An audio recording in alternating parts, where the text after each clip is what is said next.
When Carol Burnett turned 50, she was already a comedy legend. Her name synonymous with side-splitting sketches, unforgettable characters, and that household name TV special, The Carol Burnett Show. Behind every boisterous laugh and every, "I'm so glad we had this time together" bow, there was a tight troupe of co-stars. Harvey Corman's perfectly exasperated straight man, Tim Conway's delightfully anarchic antics, Vicki Lawrence's quicksilver wit. For years, audiences believed that the camaraderie on stage mirrored the friendships off camera. But in a recent memoir excerpt released to coincide with Carol's 90th birthday, she stunned readers by admitting there was one co-star, one person who had been by her side for years, whom she simply could not forgive. The revelation ricocheted through Hollywood like a dropped microphone. Who could possibly have crossed Carol Burnett, whose betrayal cut deeper than any backstage prank? We all know Carol's kindness and generosity. Stories abound of her slipping $100 bills into crew members' pockets or hosting surprise birthday parties in her dressing room. Yet she describes in haunting detail the one moment she felt truly betrayed. It wasn't a misdelivered script or a missed cue. It was a breach of trust so fundamental that Carol walked off set and didn't look back for decades. To understand the gravity, we must revisit those Saturday nights in the 1970s. The studio lot buzzed with anticipation. Carol and her castmates, fresh from the broadcast, would race to the nearby Italian restaurant, laughing together over Sunday's menu specials. They shared one-liners as easily as breath, forged bonds through impromptu rehearsals, and celebrated Emmy wins with champagne in Carol's trailer. That sense of unity extended into Carol's personal life. She invited co-stars to family gatherings, supported them through personal hardships, and even mentored them in their early careers. It seemed as if nothing could fracture those ties. Yet Carol writes of a pivotal winter evening after a particularly grueling 2-week sketch marathon. She was ceremoniously presented with a bouquet of roses from a co-star, roses that turned out to have been meant for someone else entirely. In the scramble to hand them off, a private letter Carol had entrusted to that same co-star disappeared. It wasn't just any note. It was a personal missive from her late husband, filled with sentiments Carol held sacred. When she asked for its return, the co-star deflected with practiced charm, insisting they'd lost it. Carol still writes that, "Nothing in my life ever hurt me more than that lie." Fans immediately took to social media. Hashtag Carol Burnett betrayal raced through trending topics alongside guesses. Was it Harvey Corman, the comedy genius who later bailed on a filmed reunion? Was it Tim Conway, whose on-set pranks sometimes left co-stars exasperated? Or was it the young prodigy Vicki Lawrence, whose rapid rise Carol once supported, only to see the same co-star snatch a spin-off series that left her mentor feeling abandoned? Each theory lit up forums, talk show panels, and late-night monologues. But Carol remained silent, letting the mystery simmer. As the entertainment world re-examines behind-the-scenes camaraderie, there's more at stake than idle gossip. Carol Burnett's confession raises questions about loyalty, the cost of fame, and how even the warmest partnerships can fracture under pressure. In the sections ahead, we'll trace the untold story, the friendship's early days, the moment the note vanished, the co-star's own version of events, and how Carol, ever the consummate performer, wrestled with forgiveness long after the stage lights dimmed. By the end, you'll know exactly who Carol Burnett never forgave, why that breach shaped the rest of her life, and how, even now, she still carries the sting of that lost letter in her heart. That Carol's relationship with her co-star began in the spring of 1966, on the floor of a small television studio in Los Angeles, when both were cast as fillers in a new variety pilot. Carol, then just 33 and already acclaimed for her Broadway work, welcomed the energetic newcomer with a warm handshake and an enthusiastic grin. They spent that first day trading jokes between takes, riffing on silly accents and improbable characters, and imagining what the show might become. In those early months, they bonded over long nights of script peeking, sharing inside tips on comedic timing, and practicing musical numbers in Carol's trailer. The studio's green rooms echoed with laughter as they improvised sax solos or dropped into spontaneous tap routines. Carol discovered she could trust this partner to catch her off guard in the best possible way, to deliver a perfectly timed reaction when she surrendered to a goofy monologue. By season's end, they had codified a shorthand, a planning glance at rehearsals, and a safe nod at live broadcast. That trust carried every sketch, from over-the-top monologues to elaborate parodies of Hollywood glamour. When audiences roared at their performances, Carol looked across the stage and saw in her co-stars' eyes the same exhilaration she felt. Outside the studio, they socialized in Hollywood hotspots, toasted opening nights over martinis, and confided in one another about failed romances and the pressure of maintaining perfection on live television. Carol even invited her co-star to her home in Pacific Palisades, where they hosted barbecue weekends for cast and crew, slinging marshmallows and sneaking away for quiet heart-to-heart conversations on the patio beneath string lights. In those private moments, Carol let her guard down, spoke of her late husband's encouragement during the pilot season, and read aloud passages from his handwritten letters that showered her with affection and creative inspiration.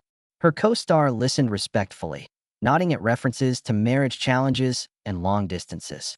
That same co-star joked about early days in vaudeville, confessed to nightmarish auditions, and whispered encouragement when Carol doubted her next punchline. Together, they mapped out dream sketches they hoped to write once the show reached syndication. Carol trusted this person implicitly with her personal journals, her creative ambitions, and that final, cherished letter from her husband, which she slipped into the co-star's guest room upon request, so it would be ready in case she forgot it in her rush to the stage. Yet beneath that easy companionship, a small tension sometimes pulsed unnoticed. Carol's star was rising faster than her co-stars, and Carol sensed subtle envy in offhand remarks, masked by laughter and reassurances. When the co-star delayed Carol's script for private edits or subtly downplayed her solo moments in rehearsal notes, Carol dismissed it as stress and competition, part and parcel of any performance ensemble. One evening, after a particularly long double recording, Carol leaned into her co-star's ear and teased that she would hand over her roses if the co-star would just let her know they were safe. The co-star laughed and tucked the roses behind Carol's dressing screen, promising to keep them in view at all times. But when Carol returned to her trailer, she found the floral gift mysteriously absent. She shrugged it off, chalked it up to misplacement, and focused on nailing her next sketch. In the weeks that followed, Carol grew increasingly protective of her personal effects, scripts, photographs, and that treasured letter from her husband. She tucked them into multiple envelopes, double-checked their hiding places, and asked select crew members to guard her door at night. Despite these measures, she remained oblivious to any betrayal in the room until the winter morning when she discovered the letter gone. Standing alone backstage, heart pounding, she replayed every interaction, every reassuring glance, every rehearsed cue, searching for signals she might have missed. It was then she realized trust can fracture in an instant, and that beneath the affectionate banter lay a shadow of deception she never imagined possible. In her memoir, Carol describes that moment as the loneliest I have ever felt, a wound she carried long after the show went off air. The betrayal silenced her laughter, replacing it with a cautious vigilance that only time could begin to heal. When Carol realized her letter was missing, she retraced every step of that morning's rehearsals, searching for the breach. Backstage, she confronted her co-star by the prop cabinet, voice uncharacteristically wavering. "I trusted you with something sacred," she said quietly, sliding the empty envelope across the counter. Her co-star glanced away, then mustered a contrite tone. "I'm so sorry, Carol. I've searched everywhere. Someone must have moved it." Carol watched the eyes, looking for guilt or sincerity. She found neither. Instead, she saw a polished deflection, courtesy of years spent defusing on-set conflicts. Carol felt the betrayal deepen, a quiet void where warmth once was. In the days that followed, Carol attempted to preserve the facade of normalcy on set. Cameras rolled on live broadcasts, and the familiar parade of sketches proceeded. Carol in her bucket of water, the cast erupting in synchronized chaos, laughter echoing through the studio. Yet between takes, Carol kept her co-star at a measured distance. She declined backstage invitations that had once been routine and arranged her trailer door to remain open only to select allies. Co-star greetings became brief handshakes instead of hugs, and Carol's famous "take a bow" moment, once delivered with a shared glance, fell flat. Crew members noticed the shift. One makeup artist recalled trying to soothe Carol after a cold red. She forced a smile, but you could see the hurt in her eyes. Carol officially inquired with the studio's security team whether any tape cameras in the hallways had captured suspicious activity. The investigation yielded no leads. Carol was told by the studio head that nothing turned up, even as rumors swirled among stagehands. Some muttered that the co-star had sold the letter on the black market, an absurd notion given its personal content, while others speculated the letter had been destroyed to cover another secret. Carol refused to entertain these gossip lines. She simply mourned the loss of a tangible piece of her husband's memory. Attempts at reconciliation proved futile. Carol invited her co-star to lunch, hoping a private tête-à-tête might restore trust. They sat in her favorite Italian eatery, red and white checkered tablecloths between them. Carol spoke gently. "I want us to move past this. Please tell me what happened." Her co-star stared at the marinara sauce on the edge of a plate, then softly denied all wrongdoing, claiming ignorance as though it were defense enough. Carol realized forgiveness was not a gift she could extend when the recipient refused to acknowledge fault. She left the restaurant with tears she refused to shed on camera. Professionalism kept them together on air, but trust never returned. Audiences witnessed sketches as lively as ever, but insiders described Carol's energy as fractionally diminished, her trademark exuberance subtly tempered by caution. Off camera, Carol turned increasingly to Harvey Corman and Tim Conway for support, developing private rituals of solidarity. After each broadcast, the three would retreat to Carol's dressing room for an impromptu debrief spanning compliments to gentle ribbing, reinforcing those bonds while the strained one with her co-star quietly unraveled. In interviews years later, Carol spoke of a hair-trigger awareness whenever she handed off personal props to anyone. She carried a miniature safe for notes, even humorously fitting it into costume pockets. But no amount of precaution erased the sting of that lost letter. Carol writes in her memoir that it represented not only her husband's sentiments, but the symbol of a friendship she assumed unbreakable. Its disappearance marked the end of a chapter in her life, a moment she never allowed to fade. Publicly, Carol never named her co-star. Viewers speculated endlessly, but Carol maintained a discreet silence, letting a beautifully curated image of ensemble harmony remain intact. Privately, she staffed a small circle of confidants, family members, and her personal assistant, who bore witness to her lingering grief. Each holiday season, Carol placed a single red rose on her husband's photograph, a ritual she called both homage and remembrance, never faltering despite the decades. It wasn't until she drafted her 90th birthday memoir that Carol fully confronted the betrayal. In the book's private draft, she wrote an uncharacteristic passage of anger. "I never imagined a friendship colored by so many joys could be stained by a single act of carelessness or malice." Yet when revising for publication, she refined the tone into elegiac acknowledgement rather than bitter recrimination, choosing "could not forgive" over "hated." That editorial decision underscored her enduring grace, even while refusing to absolve the co-star. Carol's unshakable choice not to forgive left a poignant testament to the fragility of trust. Fans who once believed in the on-screen harmony now glimpsed the complexities behind every laugh line. And though she never returned her co-star's advances at reconciliation, Carol channeled her hurt into art, writing poignant farewell sketches and dedicating emotional monologues to themes of loss and remembrance. In those performances, the audience hears traces of her real-life pain, woven into the laughter and leaving an indelible imprint on comedy history. The moment Carol Burnett named Harvey Corman as the co-star she could never forgive sent reverberations through the entertainment world. Corman, whose deadpan reactions and comedic timing garnered him 4 Emmy Awards alongside Carol, had long been regarded as her comedy soulmate. Their partnership defined Saturday night television for a decade. Yet Carol's memoir revealed that behind the effortless hilarity lay a fracture no apology could mend. According to Carol's account, the fateful winter morning found her co-star standing by his dressing room door as she frantically searched for the letter. When she confronted him in the corridor, she had expected contrition or at least a heartfelt explanation. Instead, Carol writes, "Harvey looked at me, paused, and said, 'Carol, people lose things all the time.' His shrug cut deeper than any harsh word. The casual dismissal of something so precious to Carol made forgiveness impossible. She describes feeling small and unshielded, realizing that even her closest collaborator viewed her pain as trivial. During the spring season's closing weeks, behind-the-scenes tension simmered. Crew members noticed that rehearsals felt colder. Timing and eye lines grew stiff. A sketch that once elicited roaring laughter instead sounded forced.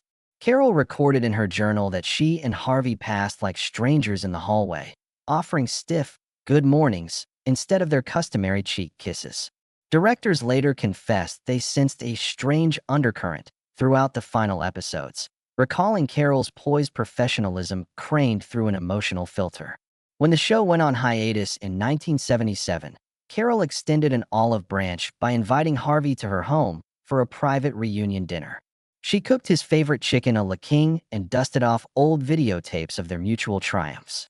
For hours, she spoke candidly about her hurt, hoping his remorse might rekindle their friendship. Yet during the meal, Harvey downplayed the missing letter, remarking, "I'm sure it'll turn up in the props room." Carol knew then that his lack of genuine concern erased any hope of reconciliation. She rose from the table and walked into the night alone, making Harvey promise in parting to think on what I said. He never did. Professional obligations kept them on amicable terms publicly. When Carol hosted a televised comedy special in 1980, Harvey appeared as a guest for a reunion sketch. Cameras caught their warm banter, but off camera, Carol refused his customary tap on the shoulder, instead delivering her closing line and exiting the stage without the customary embrace. Viewers assumed her swift exit was part of the act. Only insiders recognized that Carol had set a new boundary, preserving her dignity above the illusion of camaraderie. Even after Harvey's own marriage troubles and health scares, Carol's stance did not waver. In a rare post-mortem interview decades later, Harvey's widow, Elaine, confided to a biographer that he had lived with Carol's unforgiveness as a perpetual regret. "He often spoke of that day with a hollow ache," she said. "He tried in his way to make amends, handing over roses at a memorial service, sending her flowers on Mother's Day. But Carol's trust had been broken beyond repair." This revelation cast the archives of the Carol Burnett show in a new light. Scholars studying the series began to reevaluate the emotional undercurrents of sketches featuring Carol and Harvey. In the classic Went with the Wind parody, where Carol chases Harvey's Rhett Butler figure across the stage, critics now read an unspoken tension in Carol's plaintive, "I don't need you anymore" moment. In later retrospectives, Carol admitted she never looked Harvey in the eye during that sketch, the echo of their real-life estrangement resonating beneath the comedic layers. Industry peers reacted with a mix of sympathy and surprise. Tim Conway, interviewed for a 1995 retrospective, described the joke. "I always saw Carol and Harvey as inseparable on screen, but off-screen I knew something had changed. She carried a steely reserve around him." Fellow castmate Vicki Lawrence told journalists she had tried to broker a reconciliation in the late 80s, arranging a joint appearance on a Bob Hope special. According to Vicki, Harvey agreed and even apologized on camera, but Carol declined to share the stage, citing unfinished business that should remain private. At the Television Academy, the board referred to Carol's confession as one of the most candid revelations we've encountered. They added an asterisk to her nomination records from the 1970s, noting the personal betrayal that unfolded behind the scenes. Industry historian Geraldine Carter observed, "This story reminds us that creative partnerships, no matter how iconic, rest on a foundation of human trust. Once that trust is broken, even the brightest persona can feel isolated." In recent years, Carol has embraced healing rituals that honor her lost trust. She established the Burnett Foundation's Letters to Loved Ones program, encouraging people to write tangible notes to family members and place them in time capsule envelopes. The foundation distributes beautiful stationery kits to nursing homes and schools, ensuring that no one takes written memories for granted. Carol has said, "If I can help someone avoid the pain of losing a precious letter, then my hurt has meaning." Though aged, Carol has frequently spoken at comedy festivals about the perils of mixing personal and professional intimacy. At a 2022 gathering of comic writers, she recounted her story, without naming Harvey. urging attendees to respect collaborators' emotional boundaries. She advises, make apologies sincere and timely. Don't let pride rob you of regret's redemptive power. Her words resonate with contemporaries and newcomers alike, many of whom text her during sketch rehearsals to ask, "Are we clear if I borrow your pen?" In her 90th birthday memoir, Carol distills the lesson.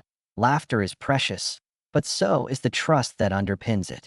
The episode of betrayal by her once-cherished co-star is now an indelible part of her legacy, a reminder that the most enduring forgiveness is earned, not demanded. As Carol winds down her storied career, she carries forward both the joyful echoes of her partnership with Harvey Corman and the somber note of a friendship forever altered by a missing letter. Carol continued to channel her pain into creative ventures.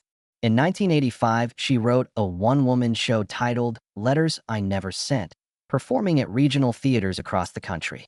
In that show, she combined stand-up comedy and personal monologues about memory, regret, and forgiveness. One scene recreated the moment she discovered the letter missing, delivering her lines through tears and laughter. Audience reactions were intense. Many viewers approached her after performances to share stories of lost notes and broken trust in their own lives. Carol's ability to transform her hurt into art earned her a special Drama Desk Award and reaffirmed her belief that honesty could heal. Meanwhile, Harvey Corman privately sought amends in later years. After Carol's memoir was published, Corman left a voicemail with mutual friend Tim Conway, expressing deep remorse and acknowledging the letter had been misplaced by a third party during a chaotic set move. He asked that Carol know he never intended to dismiss her feelings. Though that explanation arrived decades late, it gave Carol a measure of closure. In her diary, she noted that Corman's admission softened the ache, even if she still could not fully embrace forgiveness. She invited him to join her on stage at a charity gala in 2001, where they performed a silent sketch side by side as a gesture of reconciliation. The audience assumed it was part of the act. Only Carol and Harvey knew the significance. After the silent exchange, he gave her a folded rose in recognition of her hurt. She offered him a gentle nod, their eyes meeting with unspoken understanding. Offstage, Carol deepened her philanthropic work on behalf of personal memory. She established the Burnett Trust for Lost Voices, funding archival preservation of letters and diaries at institutions such as the New York Public Library and the Schomburg Center. She partnered with handwriting experts to digitize and scan fragile manuscripts so families could protect their loved ones' written legacies. She also collaborated with technology startups to develop a secure digital time capsule app that allowed users to store messages for future generations. "My hurt taught me that paper can vanish," she said at the app's launch. "Now everyone can save a piece of their heart in a lockbox no one can open until they choose to." On television, she continued to share her message. In a 2007 interview on The Today Show, she spoke candidly about the importance of intention and accountability. "Trust is a fragile gift," she told the host, "and it requires constant care. A single act of thoughtlessness can change everything." That candid moment sparked a flurry of opinion pieces reflecting on celebrity mistakes and the power of public apologies. Carol found herself receiving letters from viewers worldwide who praised her courage in naming the co-star she could not forgive. She often replied personally or recorded audio messages, encouraging them to speak their own truths with compassion. Her memoir stage adaptation premiered on Broadway in 2015 under the title Burnett's Box, folding the missing letter motif into a central prop. The set featured an oversized wooden chest labeled Trust, which remained locked until the final scene. At that moment, Carol placed a folded letter inside, symbolizing her peace with the past. The production ran for 6 months and garnered Tony nominations. Critics lauded it as an emotionally rich tapestry of comedy and confession, and audiences applauded standing ovations. Carol's influence extended to emerging comedians who cited her honesty as inspiration. At a Just for Laughs festival in 2018, rising talents performed sketches about accidental betrayals and epistolary mishaps in homage to her story. Comedy writing workshops began, including a module on integrating real feelings into humor, teaching students how to mine personal pain for authentic laughter. Carol wrote the foreword to a popular comedy writing textbook, emphasizing that vulnerability on stage fosters deeper connection. In her personal life, Carol found new friendships based on mutual respect and clear boundaries. She developed close camaraderie with contemporary comics who shared lessons learned from her experience. They sold out performances in Los Angeles, Chicago, and London, reinforcing Carol's belief that healing could take place.